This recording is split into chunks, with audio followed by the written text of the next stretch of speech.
नमस्कार, देश की बात में हाजिर है। बीबीसी की डॉक्यूमेंट्री को दिखाने पर विवाद गहराता जा रहा है। पुलिस को कैंपस में जमा जो छात्र थे उनको अनुमति नहीं थी और फिर वो डॉक्यूमेंट्री दिखा रहे थे तो पुलिस ने वहां पर धारा 144 लगा दी गई है। कुछ छात्रों को ले जाया गया है। इस समय पुलिस अधिकारी बोल रहे हैं, सुनते हैं। ये सिचुएशन हैंडल करिए। तो जब तक कि हमने अभी एंटर कर रहे थे उतनी देर में ये खुद ही बच्चे जो थे वहाँ से तितर बितर हो गए। Situation is normal now. Sir, अंदर की मौजूदा स्थिति क्या है? हाँ जी, अंदर अभी हम देख रहे हैं, साफ है। थोड़ी देर में हम लोग बाहर के लोग, बच्चों के होने की भी आशंका है, बाहर के भी कोई हो सकते हैं। ये अभी बाद में हम देखते हैं, जानकारी में आएगा। लेकिन अभी मीडिया के साथ ही अगर हम इनसे अच्छा थोड़ा डिसिप्लिन रखिए। अच्छा, हम आप लोगों के साथ मैं ट्राई करूंगा कि अभी प्रॉक्टर और जो अथॉरिटीज हैं उनसे बात करके अंदर का जायजा लेने की पूछ लेते हैं। अगर मीडिया को अलाउ हुआ तो अच्छा रहेगा।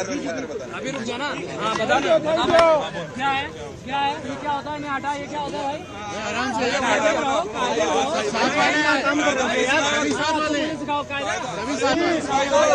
अरे भैया सभी साथ वाले। आपको बता दें कि यहाँ पर अफरा तफरी का माहौल बना हुआ है। कुछ छात्रों को ले जाया गया, हिरासत में भी लिया गया। हमारी सहयोगी तनुश्री ने कुछ छात्रों से बात की, आपको सुना देते हैं। तो ये इस समय की अहम खबर है जो दिल्ली विश्वविद्यालय से आ रही थी। लॉ फैकल्टी में इस डॉक्यूमेंट्री का मंचन करना चाह रहे थे छात्र। पुलिस ने इसकी इजाज़त नहीं दी थी। जो प्रशासन है लॉ फैकल्टी का, वहाँ से भी इजाज़त नहीं मिली थी, लेकिन छात्र चाह रहे थे इस डॉक्यूमेंट्री को दिखाना। वो अड़े हुए थे। धारा 144 लगा दी गई थी। तो अब एहतियातन छात्रों को, कुछ छात्रों को हिरासत में भी लिया गया है। ये भी कहते हुए सुना गया कि कुछ बाहर के छात्र भी आ गए थे। तो हम देख सकते हैं छात्र यहाँ पर अड़े हुए थे। और इस तरह की जो तस्वीरें हैं, जानकारियां हैं, तनुश्री हमारी सहयोगी वहां पर बनी हुई थी, उसने बात की है कुछ छात्रों से, सुनाते हैं आपको। आप लोग आर्ट्स फैकल्टी? हाँ, बुद्धिस्ट डिपार्टमेंट हमारा आर्ट्स फैकल्टी में हमारी क्लासेस लगती है। हम अंदर क्लास ही ले रहे थे उस टाइम। हाँ, तो मेरा ये मानना है कि यहाँ पे ये इस तरह की चीजें नहीं होनी चाहिए। ये क्या हो रहा है, किस तरीके की चीजें नहीं होनी चाहिए? हम यहाँ पे पढ़ाई करने के लिए आते हैं, कोई स्क्रीनिंग कर रहा है, फिर दूसरे संगठन के लोग आके मारपीट कर रहे हैं, फिर गार्ड्स आके उनको रोक रहे हैं, छीना झपटी हो रही है। तो ये पढ़ाई करने के लिए आपका कैंपस बनाया गया है, ये सब करने के लिए बनाया गया है। आप लोग जानते हैं बीबीसी डॉक्यूमेंट्री के बारे में? बिल्कुल हम लोग जानते हैं। अच्छा, तो आप लोग को क्या लगता है कि देखना चाहिए कि नहीं देखना चाहिए? नहीं, देखना चाहिए। क्यों नहीं देखना चाहिए? क्योंकि अगर इंटरनेट का जमाना है ये और सारा डिजिटलाइज है, नेट पे है, तो आप देखने से नहीं रोक सकते। तो ये एक सिंबॉलिक तरीके का प्रोटेस्ट था। इन लोगों बोला गया कि ये बैंड है डॉक्यूमेंट्री, यहाँ सिचुएशन खराब हो सकती है, आप यहाँ से जाइए। जब एक दो बार उनको बोलने से हमारे मौके पे सीनियर ऑफिसर्स सभी ने जब बोला, नहीं वो माने, तो उनको पीसफुली यहाँ से जब डिटेन कर लिया तो सिचुएशन नॉर्मल हो गई। कुछ बच्चे और यहाँ पर जो उन्होंने देखा कि अंदर जा सकते हैं तो वो अंदर चले गए। वहाँ पर उन्होंने शायद अटेम्प्ट की, लेकिन वो भी विफल रहे। उसके बाद में कुछ और लोग इकट्ठे हुए और हम पुलिस ने यहाँ बाहर जो है कानून व्यवस्था एकदम नॉर्मल अच्छे से संभाल रखी थी। अभी इस समय 6 बज गए हैं और सिचुएशन हर जगह नॉर्मल है। वहाँ अंदर भी जो स्टूडेंट थे वो चले गए। अंदर कैंपस में आए और इस रिक्वेस्ट का दिल्ली पुलिस की तरफ। You can see it here. There were some students. I think they've run away from there, from Vivekanand statue. And whatever is the course the police has to take, they'll take. और हमारे सहयोगी परिमल कुमार वहां पर मौजूद है। परिमल, आपसे जानना चाहेंगे इस समय क्या स्थिति है? पुलिस वाले कह रहे हैं कि अब हालात नॉर्मल हैं, अब हालात को संभाल लिया गया है। तो क्या अभी भी कुछ छात्र वहां पे हिरासत में हैं या क्या स्थिति है इस समय?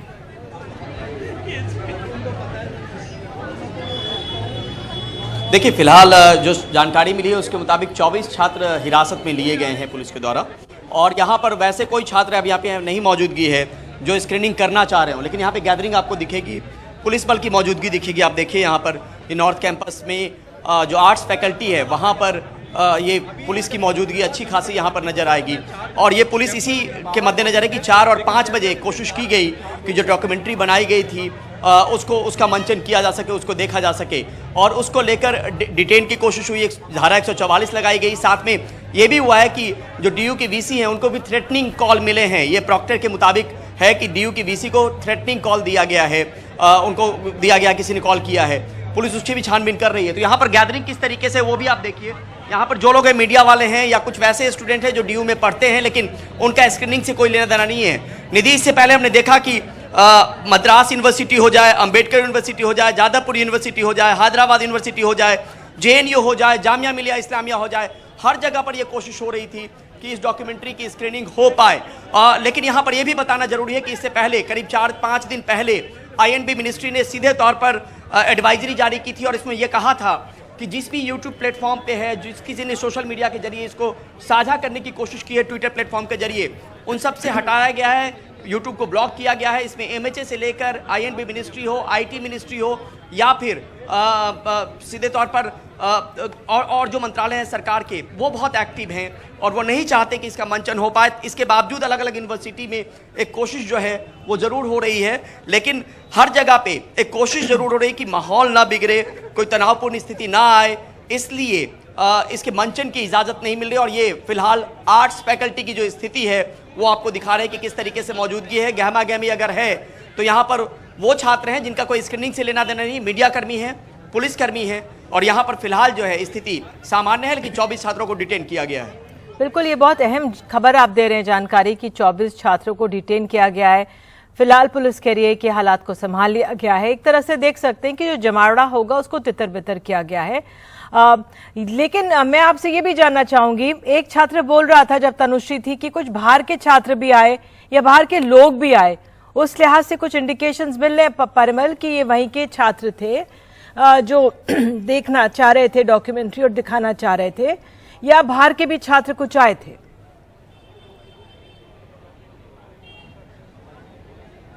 नहीं, बाहर के छात्रों की बात यहाँ पे जरूर है और यही बात है कि प्रॉक्टर ने कहा है कि जो भी आई कार्ड हैं उनके सर्च किए जाएंगे, देखे जाएंगे, जो लोग डिटेन किए गए हैं। ये भी बताया जा रहा है कि NSUI के छात्र तो थे ही यहाँ पर, साथ में भीम आर्मी से जुड़े जो छात्र हैं, जो संगठन को मानते हैं, उनकी भी मौजूदगी थी यहाँ पर। पहले इस जगह बाहर में कोशिश की गई और उसके बाद यहाँ पर अगर आपको दिखाएं तो ग्रिल के अंदर से देखें, आर्ट्स फैकल्टी के अंदर में एक स्टैचू है, वहाँ पर भी जाकर कोशिश की गई थी कि स्क्रीनिंग किसी तरीके से 4 बजे के बाद 5 बजे वो कर पाएँ, लेकिन वो नाकामयाब रहे क्योंकि प्रशासन ने इस बात की इजाज़त नहीं दी थी कि यहाँ पर वो डॉक्यूमेंट्री जो है वो दिखाई जा सके। तो यही बड़ी वजह है कि धारा 144 लगाई गई, उसके बाद भीड़ को तितर बितर किया गया, छात्रों को डिटेन किया गया जो लोग स्क्रीनिंग करना चाहते थे।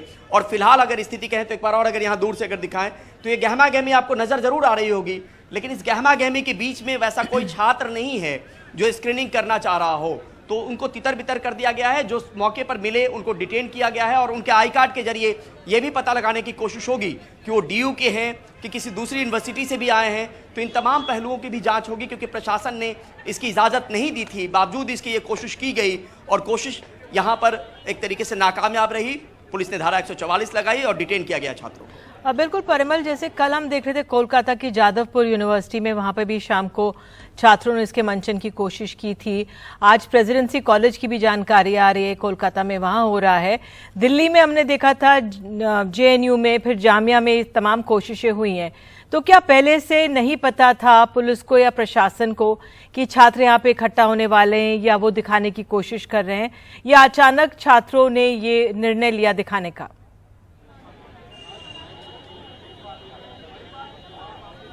नहीं, देखिए, 2 यूनिवर्सिटीज़ ने कॉल की थी, DU और अंबेडकर यूनिवर्सिटी ने, कि वो मंचन करना चाहते हैं, दिखाना चाहते हैं। अनुमति नहीं दी गई थी प्रशासन की तरफ से। और निधि, यहाँ पर सिर्फ DU और जामिया मिलिया इस्लामिया या JNU की बात नहीं है, जादवपुर यूनिवर्सिटी की बात नहीं है, यहाँ पे बात है मद्रास यूनिवर्सिटी की भी, हैदराबाद यूनिवर्सिटी की भी। तो तमाम जगहों पे एक कोशिश हुई है कि इस डॉक्यूमेंट्री को दिखाई जा सके, देखी जा सके। लेकिन मैंने पहले भी कहा कि जो इन्फॉर्मेशन एंड ब्रॉडकास्टिंग मिनिस्ट्री है उसने एक एडवाइजरी जारी करते हुए कहा था कि जिस किसी यूट्यूब प्लेटफॉर्म पे ये अवेलेबल है या जिस किसी ने ट्विटर के जरिए इसको शेयर किया है, उनको ब्लॉक और उसको डाउन किया गया है। और इसमें MHA से लेकर IT मिनिस्ट्री से लेकर INB मिनिस्ट्री तक, MEA तक तमाम लोग सक्रिय थे कि किसी तरीके से कहीं भी इसका मंचन न हो पाए। और अलग अलग जगहों पे अगर कहें यूनिवर्सिटीज़ को लेकर, तो प्रशासन की एक जिम्मेदारी होती है कि वो अनुमति देते हैं कि नहीं देते हैं। तो DU प्रशासन ने अनुमति नहीं दी थी और ठीक यही हुआ था JNU में भी, ठीक यही हुआ था जामिया मिलिया इस्लामिया में भी। तो प्रशासन की अनुमति के बिना यहाँ पर जो कोशिश की गई उसको पुलिस बल के जरिए ये कोशिश की गई कि उनको डिटेन किया जाए, इस मंचन को रोका जाए और तितर बितर भी किया गया, डिटेन भी किया गया है और उनके आई कार्ड के जरिए ये भी पता लगाने की कोशिश होगी कि वो इस यूनिवर्सिटी के हैं या बाहर के भी छात्र उसमें हैं। बिल्कुल, तो एक तरफ आप बता रहे हैं किस तरह से मीडिया कर्मी वहां पर है और पुलिस बल बहुत भारी तादाद में अगर वहां पे मौजूद है और शायद इसलिए छात्र अब कम नजर आ रहे होंगे, पुलिस बल वहां पर ज्यादा आ गया, धारा 144 जो लगाई गई है, लेकिन ऐसे में बहुत असर पड़ा होगा। क्या कुछ छात्र हैं जिनसे आप बहरहाल मुझे कहा जा रहा है हम पश्चिम बंगाल चलेंगे, प्रेसिडेंसी कॉलेज जो है कोलकाता में परिमल, वहां जाएंगे। आपका धन्यवाद। सौरभ गुप्ता हमारे साथ मौजूद है। सौरभ, प्रेसिडेंसी कॉलेज में क्या हो रहा है, बताइए हमें। देखिए, प्रेसिडेंसी कॉलेज में ये जो डॉक्यूमेंट्री है, बीबीसी द्वारा जो बनाया गया डॉक्यूमेंट्री है, इसका स्क्रीनिंग छात्रों द्वारा ऑर्गेनाइज किया गया था, आयोजन किया गया था। स्क्रीनिंग बीच में बंद हो गया क्योंकि पावर कट हो गया था, लेकिन अब फिर से जैसे कि आप देख सकते हैं लाइट ऑन है, तो मतलब बिजली का कनेक्शन वापस आ गया है और यहाँ पे जो आप देख सकते हैं अंदर यहाँ पे स्क्रीनिंग शुरू हो गया है। तो ये ऐसा अभी स्क्रीनिंग यहाँ पे शुरू हो गया है और आप देख सकते हैं जो डॉक्यूमेंट्री का स्क्रीनिंग अंदर चल रहा है। इस वक्त छात्र फिर वापस आ रहे हैं स्क्रीनिंग जो डॉक्यूमेंट्री है उसको देखने के लिए। कुछ देर पहले जब स्क्रीनिंग बंद हो गया था पावर कट की वजह से, तब यहाँ पे बताया गया था इन छात्रों द्वारा कि यहाँ पे यूनिवर्सिटी अथॉरिटीज ने पावर बंद कर दिया, इसीलिए ये स्क्रीनिंग बंद करना पड़ा। हमारे साथ जुड़ रहे इस वक्त एसएफआई के एक मेंबर है जो इस स्क्रीनिंग ऑर्गेनाइज कर रहे हैं एसएफआई। तो आपसे जानना चाहेंगे कि स्क्रीनिंग क्यों बंद हुआ और अब वापस शुरू हो गया, मतलब पावर आ गया है? ये जो पावर आना हुआ ये हमारे प्रोटेस्ट की वजह से हुआ। अथॉरिटी ने हमको ट्राई किया कि हम लोग स्क्रीनिंग नहीं करा पाए, ये ट्राई किया। जैसे 2019 में राम के नाम सिनेमा हम जो डॉक्यूमेंट्री दिखाने के ट्राई किए, तब भी इस राज्य सरकार के मदद में और हमारे अथॉरिटी के परमिशन नहीं मिलने की वजह से हम सिनेमा नहीं दिखा पाए। आज भी सेम सिचुएशन हुआ, पर हमारे प्रोटेस्ट, हमारे नाराए, हमारे अथॉरिटी से बातचीत, ये हमको स्क्रीनिंग करने की परमिशन अभी मिली, मतलब पावर मिला। पावर मिला, परमिशन तो नहीं दिया गया? परमिशन तो कभी नहीं दिया गया। अथॉरिटी ने बोला था। ये जगह क्या है जो यूनिवर्सिटी के अंदर? ये जगह, ये जनरल कॉमन रूम, ये जनरल कॉमन रूम है यूनिवर्सिटी के अंदर और एसएफआई द्वारा ऑर्गेनाइज किया गया। आप छात्र वापस आ गए हैं स्क्रीनिंग के लिए? हाँ। आपने कुछ प्रदर्शन भी किए थे बाहर, वो क्या था? वो था कि हम कभी नहीं झुकेंगे, ये हमारा नारा था कि हम नहीं झुकेंगे, कितना भी बाधाएं आ जाए, कितना भी कोशिशें आ जाए कि हमको स्क्रीनिंग नहीं करने दिया जाएगा। हमने बोला था स्क्रीनिंग जैसे होना था वैसे ही होगा, जितने बार भी बाधा आए उनको क्रॉस करके हम स्क्रीनिंग करेंगे। ये डॉक्यूमेंट्री देखना इतना क्यों आपको लगता है इतना महत्वपूर्ण क्यों है? क्योंकि सरकार कहती है कि ये एक कॉलोनियल पावर का बनाया गया, एक डिफेम करने का एक एफर्ट है। तो क्यों आपको लगता है ये देखना चाहिए या छात्रों को देखना चाहिए, जब सरकार क्लियरली सोशल नेटवर्किंग साइट्स को बोला है कि ये लिंक हटा दे? ये तो तख्त में जो व्यक्ति बैठा हुआ है नरेंद्र मोदी, उसका एक चाल है कि 2002 में और 2006 में गुजरात में जो दंगा हुआ उसके प्रेक्षित में नहीं, बट उनको सुप्रीम कोर्ट से क्लीन चिट मिला है। बट अगर आप ये डॉक्यूमेंट्री देखेंगे तो आप देखेंगे कि बीजेपी का एक ही लीडर बोले कि उनको लोगों का रात में एक डिस्कशन हुआ जिसमें मोदी बोल रहे हैं कि पुलिस को रोको मत, पुलिस को मत रोको हिंदुओं को हमला करने से। ये जो बात है, ज्योति बोस ने हमारे स्टेट में बोला था कि अगर सरकार नहीं चाहती तो दंगा नहीं होती, पर मोदी सरकार ने चाहा था गुजरात में, इसलिए दंगा हुआ।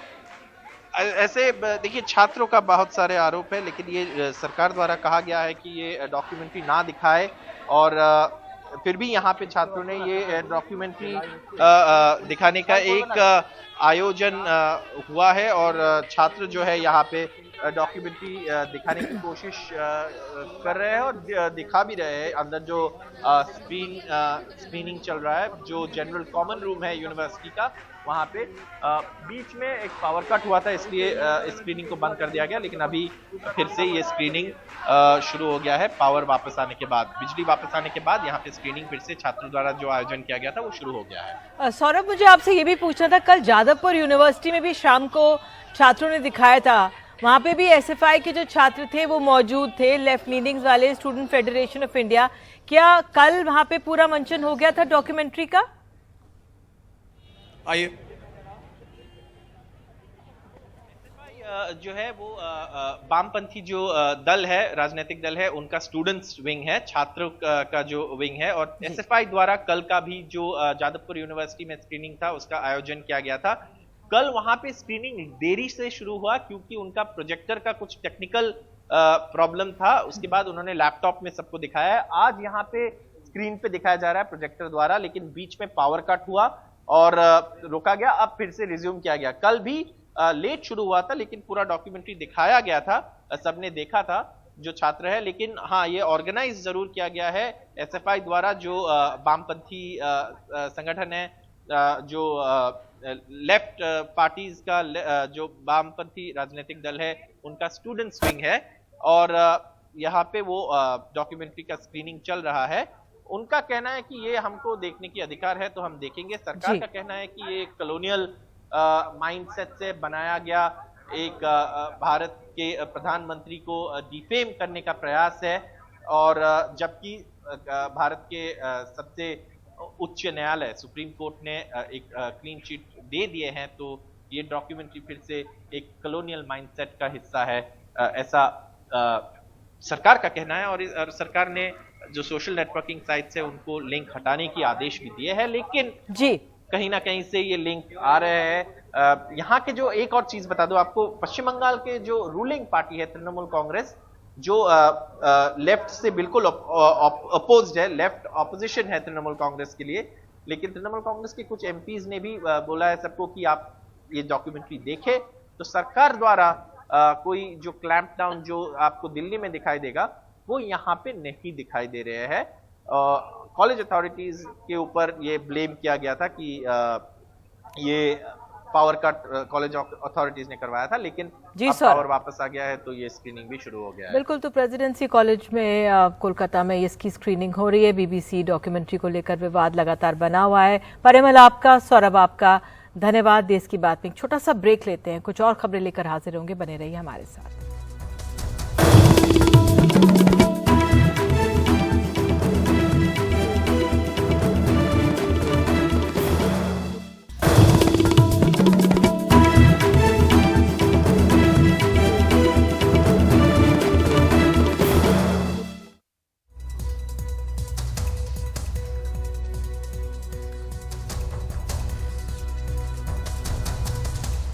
तो बात भारत जोड़ो यात्रा की करते हैं। आज कांग्रेस की यात्रा को जम्मू कश्मीर के बनिहाल से कांग्रेस ने रोका। कांग्रेस ने आरोप लगाया कि जो लोग राहुल गांधी की सुरक्षा में रस्सी पकड़कर चल रहे थे, सुरक्षा घेरा बनाकर, वो अमूमन वहीं पे नजर आते थे लेकिन अब दिखे नहीं और एक समय बड़ी संख्या में लोग घुस आए और ऐसे में यात्रा बिना सुरक्षा के चली। कुछ देर रुके रहने के बाद राहुल गांधी को सुरक्षा के घेरे में अनंतनाग ले जाया गया। ये वो दृश्य जारी किए गए कांग्रेस की तरफ से कि किस तरह से कांग्रेस के कार्यकर्ता ही सुरक्षा की जिम्मेदारी ले रहे थे और भारी भीड़ एक आई जो घुसने की कोशिश कर रही थी। तो इस पर सवाल कांग्रेस उठा रही है, कांग्रेस में चूक की बात कर रही है। कांग्रेस का आरोप है कि पर्याप्त सुरक्षा व्यवस्था मुहैया नहीं कराई गई। राहुल गांधी ने भी यही कहा है, आइए सुन लेते हैं। आज काफी बड़ा रिसेप्शन यात्रा के शुरुआत में हुआ। टनल के बाद जो पुलिस अरेंजमेंट था वो बिल्कुल कोलैप्स कर गया और जो पुलिस वाले क्राउड को कंट्रोल करते हैं, रस्सियों को मैनेज करते हैं, वो या चले गए या दिखे नहीं। तो मेरी जो सिक्योरिटी डिटेल थी उन्होंने हमें कहा कि हमें आगे नहीं चलना चाहिए, इसलिए हम नहीं चल पाए। एडमिनिस्ट्रेशन की जिम्मेदारी है कि जो क्राउड कंट्रोल होता है, पुलिस का जो रोल होता है उसको गारंटी करें।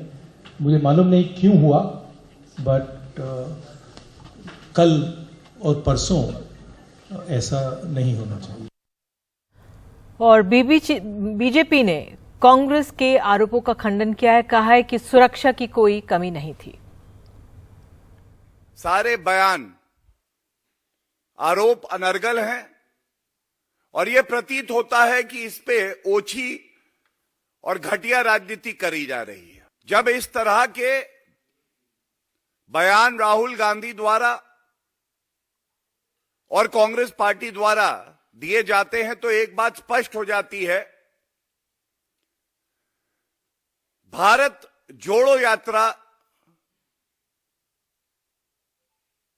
जो कि केवल सुर्खियों में बनी रहे,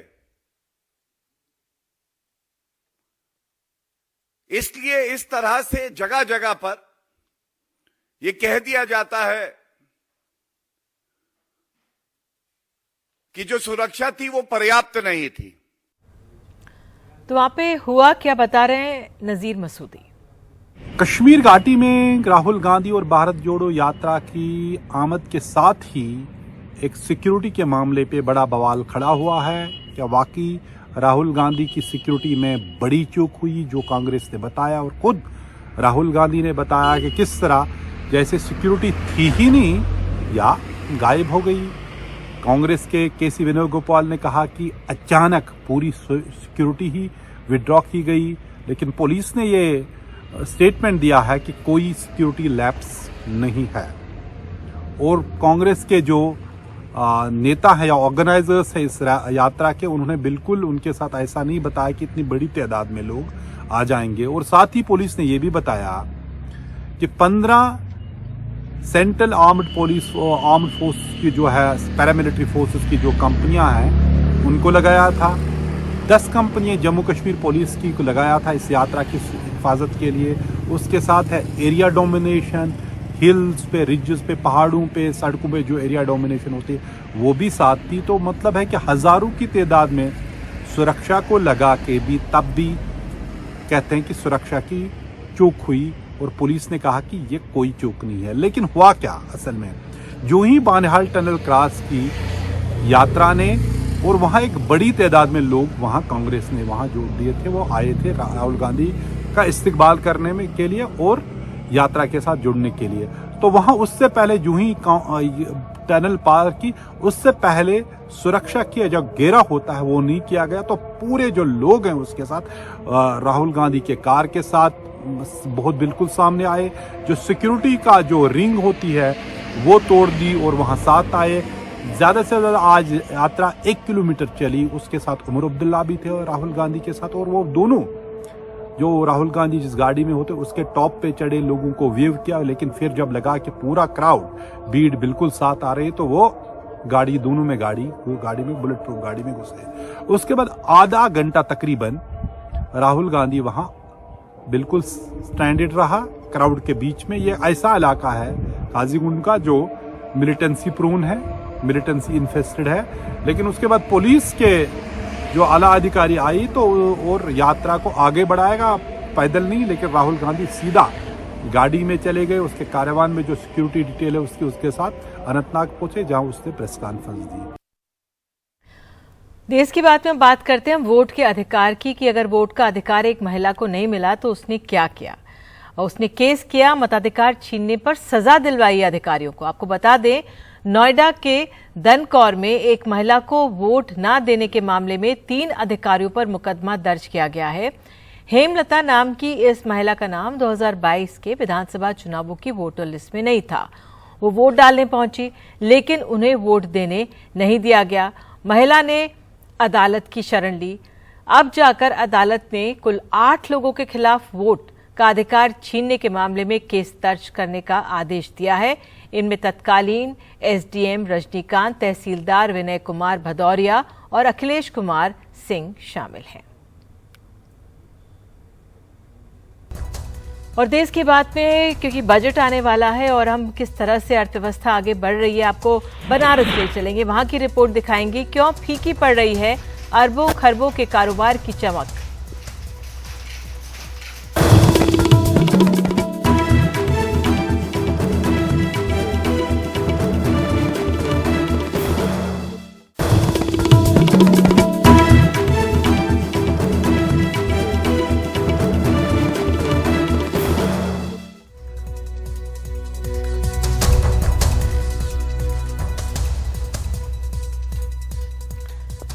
पंजाब सरकार ने आज दिल्ली की तरह पंजाब में भी मोहल्ला क्लिनिक की शुरुआत की। अमृतसर में पंजाब के मुख्यमंत्री भगवंत मान और दिल्ली के मुख्यमंत्री अरविंद केजरीवाल ने 400 नए मोहल्ला क्लिनिक्स का उद्घाटन किया। अमृतसर में एक भव्य समारोह, मुख्य अतिथि दिल्ली के मुख्यमंत्री अरविंद केजरीवाल। मौका था चुनाव के दौरान पंजाब में मोहल्ला क्लिनिक खोलने की गारंटी को पूरा करने का, लोगों को मुफ्त इलाज देने का वादा पूरा करने का। पंजाब के मुख्यमंत्री भगवंत मान और केजरीवाल ने 500 मोहल्ला क्लिनिकों का उद्घाटन किया। 100 मोहल्ला क्लिनिक 15 अगस्त ਨੂੰ ਸਮਰਪਿਤ ਕਰਤੇ ਸੀ। 400 मोहल्ला क्लिनिक ਅੱਜ ਲੋਕਾਂ ਨੂੰ ਸਮਰਪਿਤ ਕੀਤੇ ਜਾ ਰਹੇ ਨੇ। 500 मोहल्ला क्लिनिक हो गए।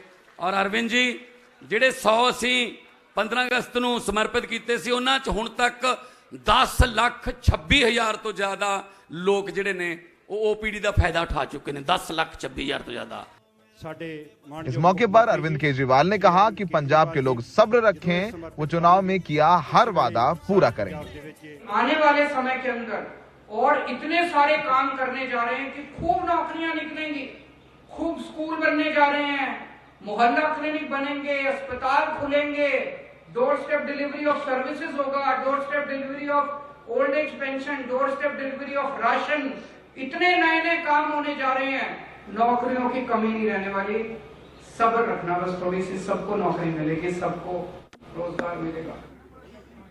अरविंद केजरीवाल ने विश्व भर में रह रहे NRI पंजाबियों से दान देकर मोहल्ला क्लिनिक खोलने में सरकार की मदद का आह्वान किया। अरविंद केजरीवाल एक शार्प पॉलिटिशियन, उन्हें पता है कि 2024 में लोकसभा चुनाव में जब वो जाएंगे, पंजाब में वोट मांगेंगे, तो उन्हें बताना होगा कि उन्होंने जो गारंटीज दी थी उन्हें पूरा किया नहीं किया। ये वजह है कि बिजली मुफ्त करने की बात हो या मोहल्ला क्लिनिक खोलने की बात हो, वो सब चीज़ें कर रहे हैं और आके उसका अच्छा खासा प्रचार भी कर रहे हैं, और करना भी चाहिए, क्योंकि पंजाब में 13 लोकसभा सीटें हैं। और अगर एक गैर कांग्रेसी थर्ड फ्रंट की जो चर्चा चल रही है, जिसमें अरविंद केजरीवाल भी शामिल हैं KCR के साथ, उसके लिए पंजाब में आम आदमी पार्टी का प्रदर्शन बहुत मायने रखता है। अमृतसर में सहयोगी राकेश के साथ सौरभ शुक्ला, NDTV इंडिया। और अब बात हम आपको सीधे बनारस की करते हैं। बनारसी साड़ी उद्योग कोरोना के बाद अपनी बेहतरी के लिए जूझ रहा है। कुछ दिनों के लिए बाजार थोड़ा ठीक हुआ था, लेकिन फिर ये मंदी की मार झेल रहा है। आपको बता दें, बनारसी साड़ी उद्योग से जुड़े लोग इस बजट में सरकार से क्या चाहते हैं, इसकी पड़ताल करती हुई एक ग्राउंड रिपोर्ट।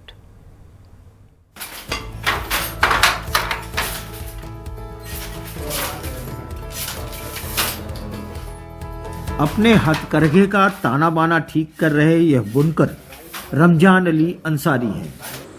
रमजान अली के यहाँ कभी 20 हथकरघे थे और सालाना व्यापार 1 करोड़ के आसपास था, लेकिन अब उनके पास सिर्फ 10 हैंडलूम बचे हैं, लेकिन कारोबार घटकर 20 लाख के आसपास आ गया है। रमजान कहते हैं कि कोरोना के बाद थोड़ी स्थिति ठीक हुई थी, लेकिन अब बेहद मंदी के दौर से गुजर रही है। अगर सरकार ने इसके लिए बाजार उपलब्ध नहीं कराया तो कारोबार बिल्कुल बैठ जाएगा। कोरोना के बाद जो थोड़ा बाजार चली थी तो वो दीपावली तक यार चली, मगर लेकिन दीपावली एक सीजन का समय था। अभी तक हमारा सीजन हमेशा रहता रहा, लेकिन आज हमारी बाजार एकदम मंदी पड़ी है। मंदी के कगार से हमारे लिए बड़ी परेशानी है, बहुत दिक्कत है। हम सरकार से एक ही निवेदन करेंगे कि हमें बाजार की व्यवस्था कराए, चाहे एग्जीबिशन के माध्यम से, चाहे प्रचार हमारा करे, हमारे कपड़े का प्रचार करे, साड़ियों का प्रचार करे, बनारस का प्रचार करे, काशी का प्रचार करे साड़ी के साथ, कि ये बनारस में हमारी कला है, हमारी कला का प्रचार करे। बनारस अपने हथकरघे की साड़ियों के लिए जाना जाता रहा, लेकिन सूरत के बाजार से मुकाबला करने के लिए बनारस में तेजी से पावरलूम आया। 1994-95 में 75,324 हथकरघों पर 1,24,000 बुनकर काम करते थे और पावरलूम की इकाइयाँ सिर्फ 1,750 थी। वहीं 2009-10 में 50 से 52,000 हथकरघों पर 95,272 बुनकर काम कर रहे थे और पावरलूम की इकाइयाँ बढ़कर 30,000 हो गई, जो अब लगभग 2 लाख से 2.5 लाख तक हो गई है। लेकिन इस पावरलूम में बिजली का बिल ज़्यादा आता है, लिहाजा बुनकर चाहते हैं कि सरकार बजट में उनके लिए फिक्स्ड मीटर का प्राविधान लाए। पावरलूम में आने की एक वजह पड़ी कि बनारसी साड़ी का जो है फिर हम थोड़ा मार्केट बड़ी डाउन हो गई, तो पावरलूम में आए, और जब पावरलूम में आए तो अब हमें मुकाबला सूरत से करना पड़ा। तो गवर्नमेंट थोड़ी सी सहायता भी दी, जो कि हमको बिजली के, और बगैर बिजली पावरलूम चलेगी नहीं। पहले 150 था, अब 300 कर दिया, उसमें भी हम लोग तस्लीम कर लिया गया। अब जो है मीटर की बात आने लगी, तो अगर मीटर से हो जाएगा तो ये बहुत परेशानी है। अगर जीरो कर देगा, अगर ये जीरो हो जाए, हुकूमत कर दे, तो फिक्स कर दे, तो हम लोग के लिए बड़ी राहत हो जाएगी, और यही हम लोग की मांग भी है। बनारसी साड़ी उद्योग में इसके अलावा भी कई दुश्वारियां हैं। जिन धागों मसलन polyester, nylon, cotton, mercerised viscose के दाम 20 से 25% बढ़े हैं। इससे तैयार माल महंगा हुआ है, जबकि बाजार में उतने के खरीदार नहीं हैं। इसके अलावा टैक्स की भी एक अलग मार है, लिहाजा साड़ी व्यवसायी चाहते हैं कि सरकार अब और टैक्स न बढ़ाए। जो यान के प्राइजेज हैं वो करीबन 20 से 30% इधर बीच बढ़ चुके हैं, और उसकी वजह से क्या बोलते हैं, जो नॉर्मल साड़ी और जो हमारी प्योर की साड़ियां हैं वो सारी की सारी थोड़ी महंगी होती जा रही है, और उसकी वजह से कहीं ना कहीं हमारे उद्योग को बहुत थोड़ी सी प्रॉब्लम स्लो वो झेलनी पड़ रही है। पहले तो हमारा लाइन में कोई टैक्स नहीं था, इस बार उन्होंने टैक्स डाला, तो टैक्स ठीक है, बस एक रिक्वेस्ट है कि अब वो 5% का स्लैब कहीं वो 10 या 12 ना कर ले। तकरीबन 7,000 करोड़ के सालाना कारोबार वाला यह व्यापार अब सिमट कर 3,000 से 5,000 करोड़ के बीच रह गया है। ऐसे में साड़ी कारोबार वालों की एक मांग यह भी है कि सरकार ने उनसे अब तक जितना जीएसटी लिया है उसके हिसाब से उन्हें सस्ते दर पर लोन मुहैया करा दे, तो इस कारोबार को एक बड़ी मदद मिलेगी। ऐसा नहीं है कि सरकार ने बनारसी साड़ी उद्योग के सेहत के सुधार के लिए उपाय नहीं किए हैं, लेकिन अब तक के उसके उपाय नाकाफी रहे हैं। यही वजह है कि इसकी बिगड़ती सेहत की वजह से अब ये उद्योग आईसीयू तक में पहुंच गया है। ऐसे में बुनकर से लेकर साड़ी उद्योग से जुड़े हर व्यक्ति ये चाहता है कि सरकार इसके ताने बाने के हर अंग के लिए कुछ बेहतर उपाय लेकर आए, जिससे इसकी सेहत सुधर सके। अब इस बजट में देखने वाली बात यह होती है कि सरकार किस तरीके का उपाय करती है। वाराणसी से पुरुषोत्तम के साथ अजय सिंह, एनडीटीवी इंडिया।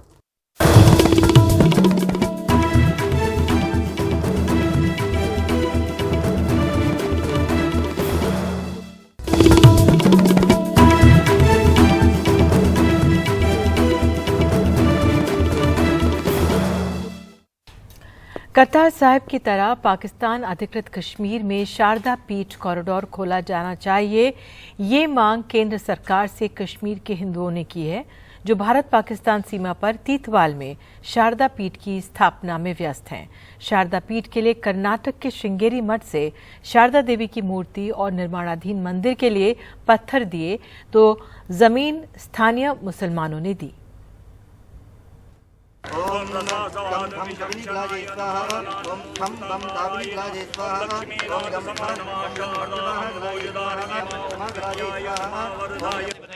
कश्मीरियों के लिए ये लम्हा खास है। बेंगलुरु के कश्मीर भवन में शारदा देवी की पूजा। तकरीबन 200 किलो धातु से बनी ये मूर्ति श्रृंगेरी मठ की तरफ से शारदा पीठ को भेंट की गई है। कुपवाड़ा में लाइन ऑफ कंट्रोल पर तीतवाल में नए शारदा पीठ का निर्माण हुआ है। मूर्ति और पत्थर श्रृंगेरी मठ की तरफ से दिए गए, तो वहीं जमीन मुसलमान बिरादरी ने दी है। वार्षिक पूजा के टाइम पे वहाँ पे लोकल्स का जो स्वागत रहा, उन लोगों ने जो प्रिजर्व किया है ये पीस ऑफ लैंड, तो ये करीब 600 गज है, तो हमको सौंपा गया। इसके रेवेन्यू रिकॉर्ड में भी लोकल्स मीन्स वहाँ पे टोटल कोई हिंदू नहीं है, सिख नहीं है, मुस्लिम्स ही हैं, तो उन्होंने प्रिजर्व किया।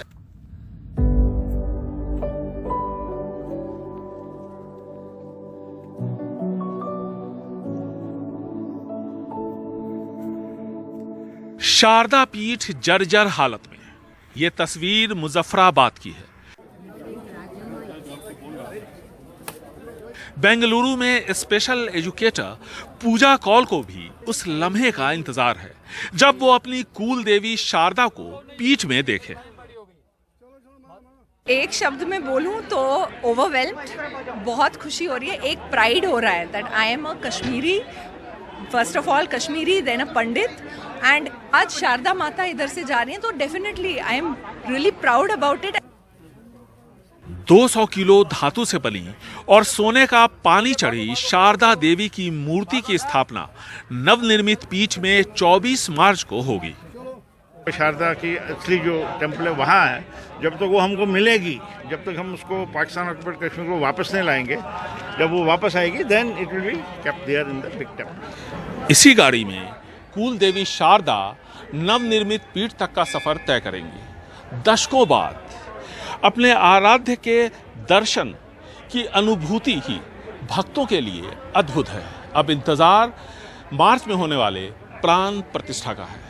बेंगलुरु से कैमरामैन कुमार के साथ निहाल किदवई, एनडीटीवी इंडिया। और इसी खबर के साथ देश की बात में आज के लिए इतना ही। नमस्कार।